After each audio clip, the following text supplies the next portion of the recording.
পোলাপান তো অনেক কিছু আইব কিছু আইতো না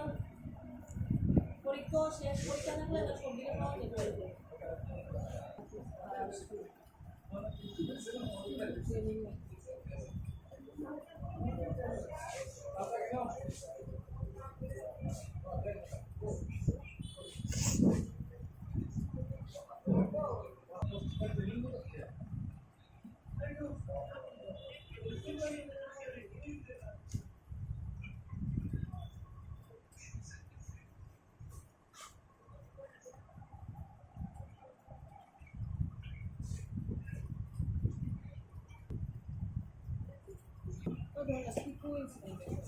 তারা দুজনে হোয়াটসঅ্যাপ দিবি এক করেছি কালটা আসার দিন বানাইছি না আমার একটু পড়া না এরপরে একদিন করছে